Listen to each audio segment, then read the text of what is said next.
This episode of the Zero Cafe podcast is made possible by our partners, Online Influence Institute and VWO. Today I talk with Alex Munoz, a self-taught UX designer from the south of Spain. He fell in love with drawing digital rectangles at a very young age and has since then worked in a wide variety of projects ranging from design agencies to product companies like Booking.com, which he left a couple of months ago. Today we're going to talk about his experience as a UX designer in a very data-driven organization. In case you missed the previous episode, last time I spoke with Alexander Fabian from Microsoft's experimentation platform team, and we spoke about his personal take on kickstarting and keeping the A/B testing momentum going in your organization. You can listen to that episode or you can read about it on www.zero.cafe, or you can listen to it in the podcast app you're listening with right now. Welcome to Season 3, Episode 10. Alex, welcome to the Zero Cafe podcast. And first off, of course, we would love to know a bit more about you. And you have a design background and you ended up working at Booking. How did you get started with design? What was your first introduction to that area? Yeah, thanks a lot for having me, Guido. So actually, I started quite early in my life. I'm quite lucky that I kind of knew what I wanted to do since I was very little.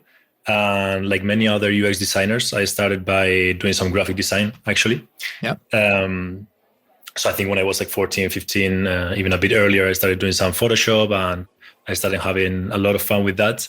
And then I realized that actually I was really bad. I sucked at graphic design and drawing.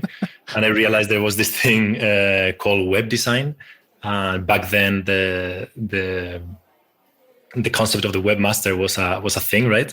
And I remember that I really liked that. So I started kind of like learning how to design for mobile devices, for desktop devices, and in general, focus more on web design as opposed to graphic design. And is that something you already did in school, in college, to focus on web design specifically?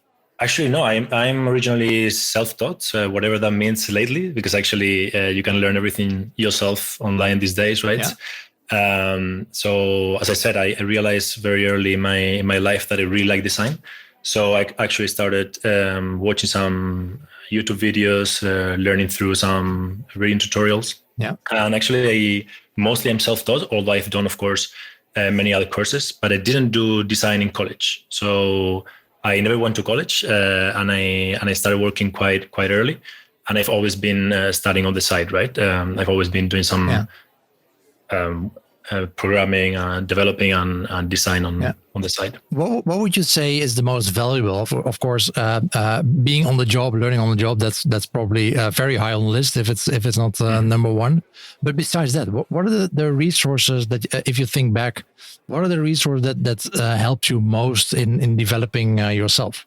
That's a good question, actually. I think there's a variety of resources that can help you a lot. I think having a good network of people around you that can motivate you, that actually are like-minded and that you want to meet up with and learn from, I think that is super valuable, and it has been super valuable in my career. Yeah.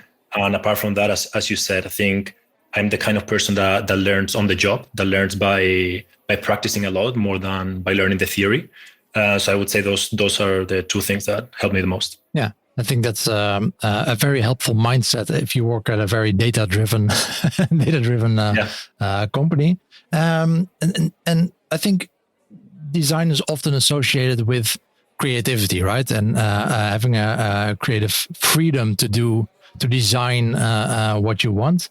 So working for a company that has a very strong focus on being evidence-based and data-driven, everything that's out there needs to be validated first before it's actually implemented and shown to everyone in the world.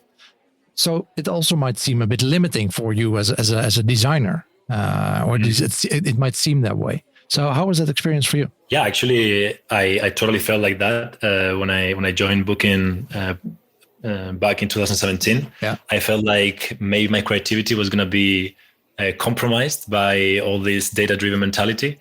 But I think once I started working in the company, I realized that actually you can use it in your benefit, right? In your advantage. As long as you really know which methodology to use to validate your ideas.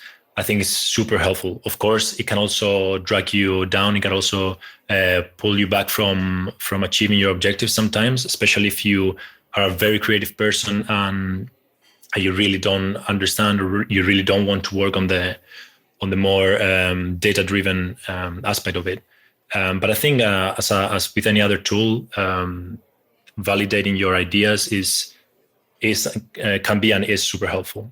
So I actually really liked it myself. Yeah. So what are specific things that helped you become a better designer by being so data-driven? To me, understanding the user in many different ways. So, for instance, before I joined Booking, I actually only knew a couple of validation methods, right? I only knew that, sure, you could get out with your product and just ask questions to people. But actually, there are plenty of other ways of learning from your users and really getting to know what's actually the issue they're having. Yeah. So yeah, I feel like all these research methodologies, both qualitative and quantitative, were the tools that really helped me achieve my best job as a designer. Yeah. And do you still feel, well, of course you left the company, but at the end of your being at Booking, did you still feel you could be creative? And then in what parts could you be creative? Yeah, indeed, definitely. I think it depends a lot on. You can always be creative, right? Even if you're validating everything through A/B tests, for example, you can always use it in a creative way. I think it depends a lot on the Booking is a really big company and it has many departments, many products. Yeah. Some departments are very data driven, and actually the keyword there is driven as opposed to data informed. And I think that is actually a double-edged sword. Because being too data-driven can sometimes, in my opinion, limit your not only creativity, but your results and your progress of your product. Yeah, it can also be being data-driven sounds nice, but that only works very well if you can exactly measure what is important for your customer and what is important for your business, right? And if you can only use proxies, that can become a problem. For example, well, we all work in CRO, but if you specifically focus on conversion rate, if that's the measurement, but that's just a proxy, that's just an indication that can be one of your KPIs. But if that's the only thing that you're looking at, and then you're very data driven, but it's probably not going to be great for your company. Exactly. And I feel like that is why you really need to understand what metrics to use and what methodologies to use.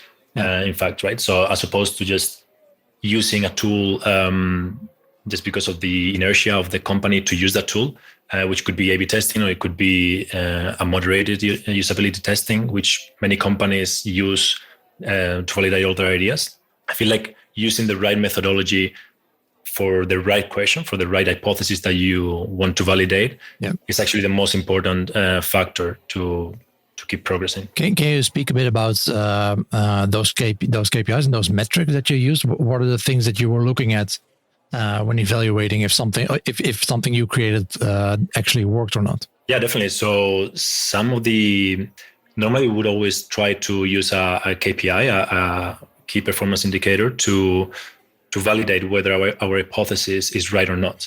But in many occasions, in many areas of the product, it couldn't be tied to a specific business metric, right? So we had to use what you just mentioned. We had to use proxies. We had to use behavioral metrics, and I actually had to do that myself a lot of times in the product. We had to set up in my team a lot of experiments that actually measured behavior aspect of the user as opposed to a business metrics, such as, for instance, I worked in the supply side of Booking.com. Yeah. And in the supply side, one of the most important things for us was that the profile of the hotel or the property, in this case, the home properties, that the profile was complete, right? So complete means having photos, having a good name, good description, having all the information that the property has in real life. Yeah. And so we actually use these behavioral metrics, such as uploaded photos or similar things to this, to validate whether actually the changes of the product that we were introducing were working or not. Okay, that makes sense. Yeah, and also I think for what you just mentioned on creativity, I mean, you can still be very creative in that. And the analogy that pops up for me is that it's a completely different industry. But I don't know if you ever watched the sci-fi show The Expanse. No, I haven't. I don't think so. I highly recommend it. I think and the analogy is this, that in a lot of sci-fi shows, they take quite some liberty with actual physical laws and how things work, like gravity in space, sound in space, and in the Expanse, actually, they limited themselves in the sense that they try to be very specific. They have several scientists on board advising them on how things would actually work in space. For example, when you see a big explosion in the Expanse, and you watch it from a distance, there's no sound because there would be no sound in space because there's no air. For example, if they move between planets in the Expanse, first half of the trip your thrusters will be on the back, but halfway in your trip you would turn around and your thrusters will be at the front because you would be decelerating. That's how it would actually work. You wouldn't just 100% of the trip thrust towards Mars and then just brake or something. You cannot brake. Yeah, there's no air resistance, so there's no braking. Yeah.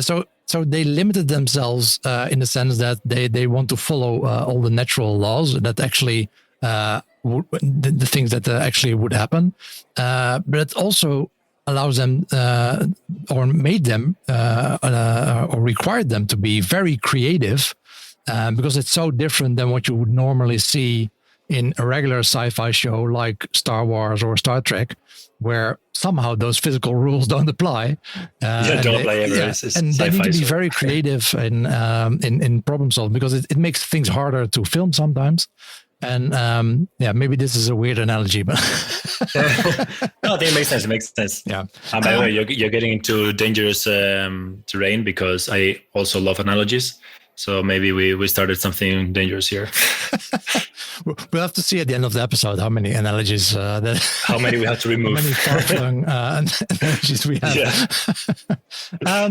One thing we want to talk about is specifically a project that you worked on, and we all know Booking doesn't show everything publicly, but this is a specific project that has been published on, so we can easily and freely talk about that one. This is about onboarding 2 million property owners to Booking. So could you introduce us to this project? Yeah, sure.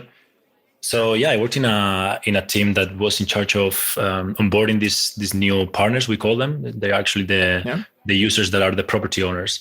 So what we mean by that is just it could be any person that owns a property and is interested in renting it out for short term.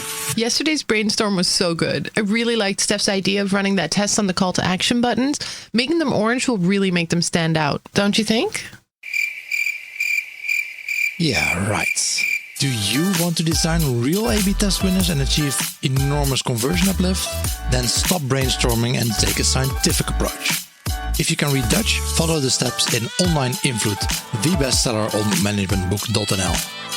Or enroll in the author's course and become an expert in applying proven behavioral science yourself. Go to onlineinfluence.com for more information and free downloads. Yeah, it's basically the B2B site for Booking. Exactly. Not just renting your hotel room or getting your hotel room, but of course, the properties also need to be connected. Exactly, yeah. And that was a new thing a few years ago for Booking.com, right? Because our main product was for hotels, and we weren't into this area of the business yet. So it was actually quite a big challenge for us to adapt all the suite of products that we have for this new user segment. And what we realized here was that as these new users, or this new inflow of users was coming into the platform, they were leaving really soon after they joined. And that is, of course, super damaging for the business, right? Because you pay a lot of money to attract these users. It's really expensive to get these leads for the users to join the platform. and all of a sudden, after a few weeks in it, they just leave, they just churn. Yeah. This is a concept actually I learned at Booking.com. I didn't even know what churn meant before, right? So that was quite interesting, because all these users weren't understanding really what the platform was for, and that was because the platform itself wasn't really adapted to their needs. So what we did in my team, and this was already, I think, a couple of years ago, or even a bit more, that we started. Of course, they are keeping this work right now. What we did, we started adapting this experience, the first experiences that the users had on the platforms, such as the desktop side. So we call it the extranet, or the mobile app as well. And when we started working on this project, we had to recollect a lot of information. We had to collect a lot of evidence to see where the problem was coming from. And I think it was really, really interesting, because we were able to do through many different methodologies, some of them quite freestyle, actually, such as, for instance, cold calling partners. Yeah. So actually the product manager that I worked with at the time, he had the idea of just picking up the phone and calling these users that were leaving to do research with them, and to ask them some questions and why was that happening. Yep. So we did that, and it was, of course, there's a lot of anecdotal reports, right? It's not really hard evidence, not hard data, but it was really helpful to make us understand why was that happening, why they were leaving. And then through a set of experiments, through a set of changes in the product, we were able to improve a lot of the experience. Yeah, but that's a good point. I think that even a company as large as Booking, not everything starts with an A/B test. A/B testing is just the validation of your research in practice, but you can still start with just cold calling people. Yeah, indeed. At the end of the day, A/B testing, I think, is just validation is the key word there, right? Yeah. An A/B test tells you whether something is happening or is not happening, but it doesn't tell you the full story around it. Yeah. It doesn't tell you why that is happening, where the problem is coming from, how you could solve the problem. You're just asking a question, and it's a binary answer. They're telling you, the tool is telling you yes or no. So if you actually started with A/B testing, it would be not too useful. Yeah, exactly. And one of the things, so there are articles written about this that we will also link to in the show notes of the podcast. And one of the biggest failures mentioned in the article is that it's one of the findings that it's useless to show relevant tasks if users are not actually motivated to complete them. Yeah. Can you talk about that a bit? Yeah, sure. So that's something I also realized with many A/B experimentation that we did at Booking. Many times you put a change in the product in front of the users, and you see that nothing is happening or very little is happening. And many times you think that the issue comes from the change that you have introduced. But actually what happens is that maybe the user that you're targeting with that change that change is not as relevant for that user, right? So what happened to us was that, as I was mentioning earlier, we were adapting the platform from a very business-driven user segment like hotels to a more, let's say, casual user that actually just started up renting out their apartment, for instance. And so many things that were displayed on the interface weren't relevant for these users. So we had to just make sure that everything we put in front of these people was relevant for them, and especially that it was relevant at this point in the journey. Because many times, for instance, one example could be optimizing your price, right? So you could have a really expensive price and then you're not getting any reservations. You're not getting any guests coming to your property. Yeah. Sure, optimizing your price is super important, but it's not something that you should do in the very beginning of your journey. In the very beginning of your journey, you must do other things to set up your property correctly. And those are the things that we realized with the different methodologies of research that we used. Okay, interesting. And what kind of experiments that you do to validate this? We went actually quite bold with this line of experimentation, because we realized that small optimizations weren't working. We actually needed a bigger change on the interface. We needed a bigger change in the product. Of course, not a complete redesign, because then you cannot measure anything. But definitely removing, as I mentioned earlier, all the things that weren't relevant at this point, and then putting only those things that we found out through research that were relevant. So we removed all the things that came from the hotel segment, and we started putting things such as adding photos, adding the right facilities, setting a price, not the right price, but just setting a price. We realized that many users didn't even have a price, right? So their listing couldn't be on the search results of Booking.com because there wasn't a price. And I can imagine that even for companies like Booking.com, and I've also seen those reports from companies like Facebook. If you go down the funnel far enough, even then you might not have the sample size to pull off tests that's really minor changes, right? It just doesn't work. And again, I mean, if you go to property owners, that's a really, I mean, Booking is huge, but compared to what you have on the consumer side, that's obviously much smaller. And even and if you then dig down to like setting up properties, I mean, those won't be millions of users a day, right? Yeah, definitely. And indeed, one of the changes that ranges a lot from the consumer side is that these users that we had on the supply side are returning users. So everything that you put in front of them, if you change it every day, then the experience is not going to be so great, right? Yeah. Imagine if your app, your Zoom app, was changing absolutely every day with different experiments. Like, well, yeah, we're trying to improve the experience of our users. Sure, but please don't change where the close app is and the call button is, right? So you don't really don't want that.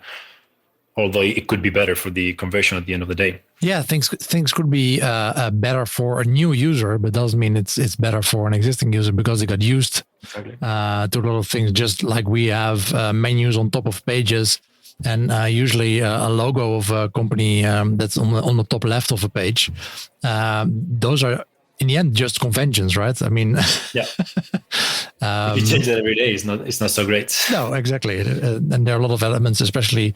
With a property, if you have a lot of properties there and you want to go through multiple of them, it's annoying if that's going to change too much for you.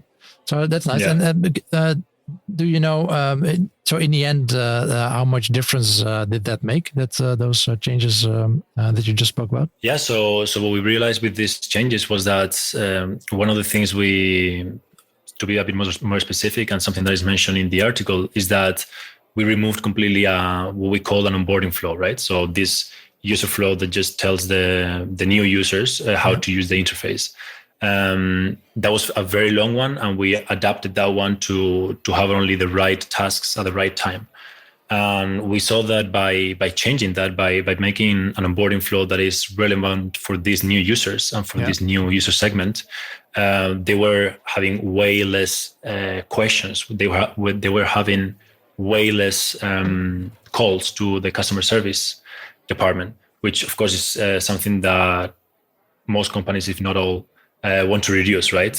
They want the user to be able to do everything for by themselves. Yeah. So basically, previously there was like one tutorial explaining everything, and instead of that, there's basically small micro copy tutorials during the process. Yeah, exactly. In the let's say in the base part of the experiment, we had this onboarding flow that went through, I think, 7-8 pages of the platform. Yeah. And that was too much. That was an overkiller for what these users needed to learn at this point, right? Yeah. So we just optimized those, and especially something that you just touched right now, that you just mentioned, is the copy. We also did a lot of copy experiments, which I really learned within my experience in that team, that they can be super, super useful. If there is something that people can take out of this episode, is that really like all the changes that you can do to the communication, the way you communicate to your users, are super valuable, really, really valuable. Changing a couple of words and using the right verb could really save you thousands of euros. Will this work? Maybe not. Isn't that what we're all trying to figure out? With VWO, create and A/B test different variations of your website to continuously discover the best performing versions that improve conversions. Stop guessing. Start A/B testing with VWO today. Yeah, and this is something that you'd also would work on as a UX designer. Do you see that copy as part of your job, or would it be someone else that does that? No, it's someone else's job. So we had copywriters in most of the teams, and of course, as the UX designer, you would work with them closely. And now, actually, with platforms like Figma, it is super useful because you can send the link to them, and they can actually start typing the content right in the design phase of the process. So that is super useful. Yeah. But definitely, if I had to write the copy of the product, it wouldn't be too great. Yeah. As a non-native. But I can imagine that you picked up quite a bit in those years. So, and speaking about that, what is the insight that you've gathered over the years during booking or before booking that you think? What would you like to say to UX designers that are currently not working or not yet working, or hopefully in the near future start to work at a company that's way more data driven? What would be your advice? So if I understood correctly, you're asking the insight for new people in CRO, more or less, right? Yeah, well, UX designers or designers in general, web designers that are currently not necessarily working in a really data-driven environment. What would be advice to them? Yeah, I would say that maybe to really learn the methodologies, the tools that you can use to validate your ideas. I realized that many people tend to just choose a methodology because, well, it's the one that the colleague next to you or your teammate uses and the one that you know. And many times that actually can be very, very damaging for the product. It can set you back as opposed to let you make progress with your changes. And with this, I mean that many times using qualitative methods could be way more productive than jumping straight into the hard data, into taking a look at Google Analytics or taking a look at the experiments, right? Yeah. So I would definitely say learn the methodologies available out there. I think there are more and more every year that are coming up. People are becoming super creative with these methodologies. You can see a lot in, for instance, the website Norman Nielsen Group. They have a ton of really brilliant resources to learn from. So I would definitely recommend that. Yeah, cool. And if you would start on a completely new project, what kind of tools would you like to work with? I mean, you already mentioned Figma, so that's one of the tools that might be nice as a designer. What kind of other tools would you like to have? Tools as in methodologies or tools as in products? No, literally products. Literally products. Good question, actually, because there's quite a lot. I feel like we were very spoiled at Booking because we had many in-house products that we created right there, right, in the company. So that was super good because we were able to adapt these products to our needs. Yeah. But I think at the end of the day, it's for instance, I remember using usertesting.com. I remember using Validately. A couple of years ago, I think Validately was super useful for us to do moderated tests on mobile. That was super, super useful. It worked really great. So those two tools I would definitely recommend. Of course, for the hard data, things like Google Analytics, although there is a ton more right now. Yeah. But yeah, actually, I wouldn't say I'm super connected to these tools right now because, as I mentioned, I was lucky that in the company we had a lot of products adapted to our needs. Yeah, exactly. That's the luxury of working at Booking.com, I guess. Yeah, sure. And what are you working on right now? New year. And new year, new me. New year, new Alex. So what are you working on the next 12 months? Yeah, very very good question actually, because I'm also asking that question to myself right now. No, but fun fact, I'm right now, of course, taking some time off. I really wanted to take some time off in this moment to switch jobs. Yep. Although the pandemic is not helping a lot, I wanted to be a bit of a Dutch person and go to Southeast Asia, like many many of you do. Like places like Bali and things like this. I'm not able to do that, unfortunately, still in Amsterdam. But actually, I'm working on something that I'm finding really, really fun, which is a physical product. I'm working on designing an ergonomic mouse. And that is super different to what I've done in the past. Of course, I've always done software. I've done digital products. And so I was very interested for a long time. I was researching into how does this work, right? How does industrial design work? How is the process different from digital design? And you would be surprised that you can do a lot of the tools and learnings that I got from digital design.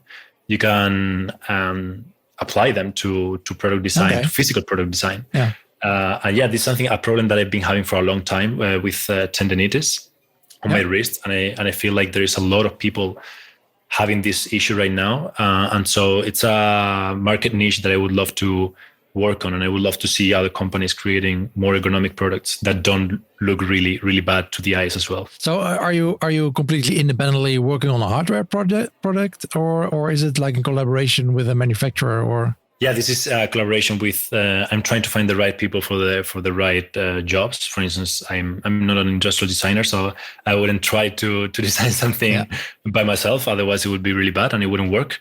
But I'm trying to find the right people, and this is, as I mentioned, it's a side project that I want to do just for fun in between this time, the jobs. But definitely, I have to find actually now a good manufacturer to produce this product. So if you have any contacts, please let me know. Or if we have any listeners that are industrial designers or hardware manufacturers, then please contact Alex.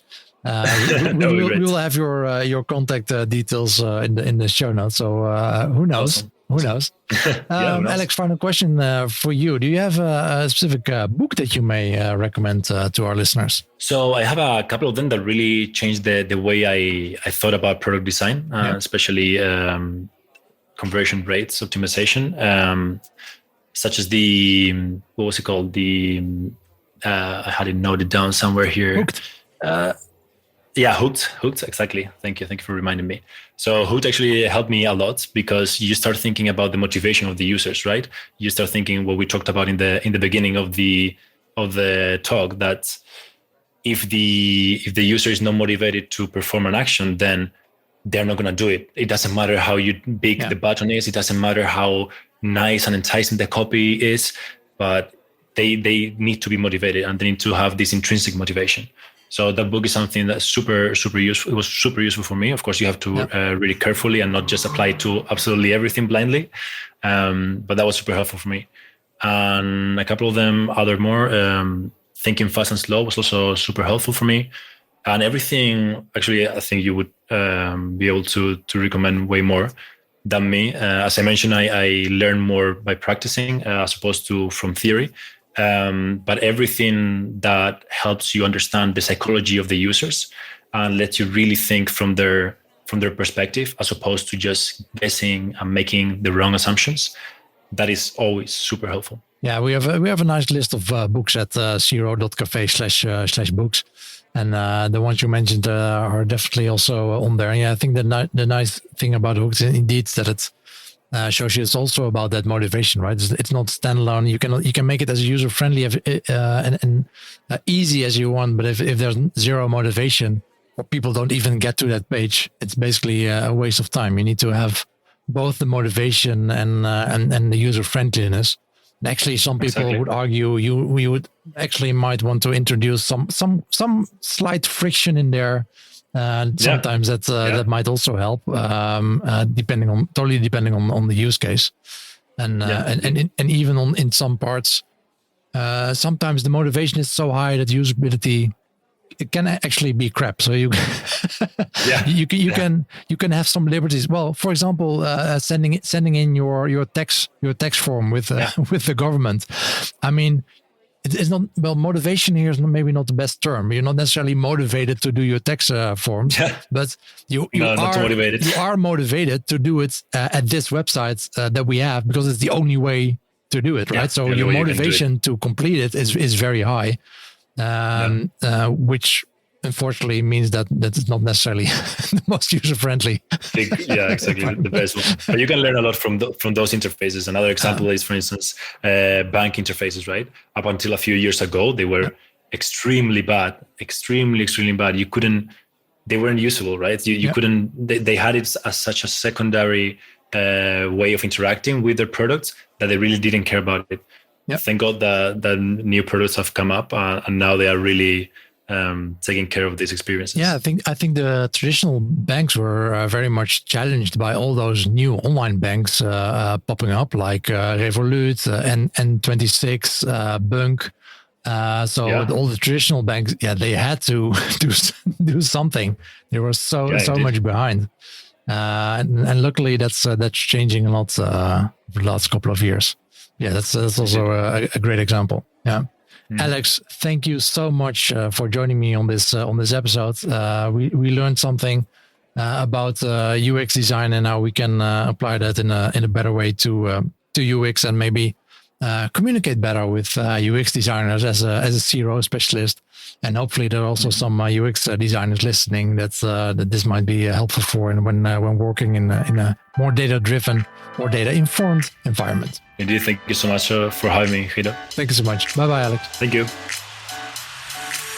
This concludes Season 3, Episode 10 of the Zero Cafe podcast with Alexander Munoz. Make sure to check out the show notes on the Zero Cafe website for links to some additional information on today's topic.